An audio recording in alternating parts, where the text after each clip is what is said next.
Congress party ఇచ్చిన హామీలు నెరవేర్చలే. రైతు భరోసా మీద గాని, రుణమాఫీ మీద గాని, ఇవాళ బోనస్ విషయంలో గాని 2,500 రూపాయలు మహిళలకు ఇస్తున్నారు, తులం బంగారం ఇస్తున్నారు, స్కూటీలు ఇస్తున్నారు, నోటిఫికేషన్ ఇస్తున్నారు, ఆసరా పెన్షన్స్ ఇస్తున్నారు, రేషన్ కార్డు ఇస్తున్నారు. ఇవి ఇవ్వకుండా ఈ అన్ని దృష్టి మళ్లించడానికి హైడ్రా స్టార్ట్ చేశారు. హైడ్రా పెద్దోళ్ళని కొట్టడానికి మేము వ్యతిరేకం కానే కాదు, కానీ పేదోళ్ళకి కొట్టే ముందు ఆలోచన. టీవీ చూస్తుంటే ఏడుస్తారు ఒక్కొక్కరు వచ్చి. పేదోళ్ళు కిరాయికున్నోని కనీసం నోటీస్ ఇవ్వకుండా, కిరాయికున్నోళ్ళు ఈ షాప్ లో సామాన్ ఉంటే అర్ధరాత్రి వచ్చి జేసీబీతో కొడుతుండే ఏడుతున్నారు. నేను పెట్రోల్ పట్టుకున్నారు. నేను కిరాయినోడు ఏం పాపం చేసిన, కిరాయినోడు ఏడుస్తాడు, ఇల్లు చేస్తాడు. నువ్వు చెప్పవుతారు ఖాళీ చేయమని చెప్పు, ఖాళీ చేస్తారు. ఖాళీ చేసుకునే అవకాశం పొట్ట కూటి కోసం వ్యాపారం చేసుకుంటే అర్ధరాత్రి వచ్చి కిరాయిలను ఇలా జేసీబీలో కొడితే ఇదెక్కడ హైడ్రా?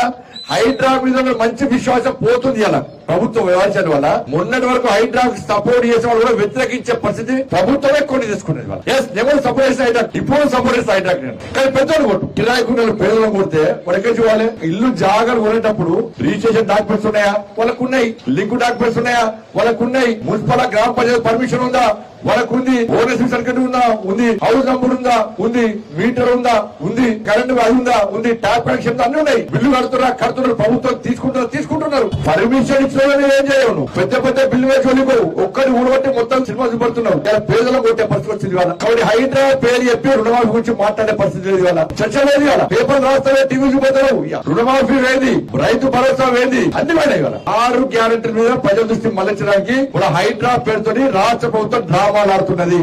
ఈ విషయంలో తెలంగాణ రాష్ట్ర సమాజం ఆలోచించాలి. ఆపదలున్న రైతులు, ఆపదల ప్రజలను ఆదుకోవాల్సిన బాధ్యత ఉంది. యువకులు ఉద్యోగాలకి ఇబ్బంది పడుతున్నారు.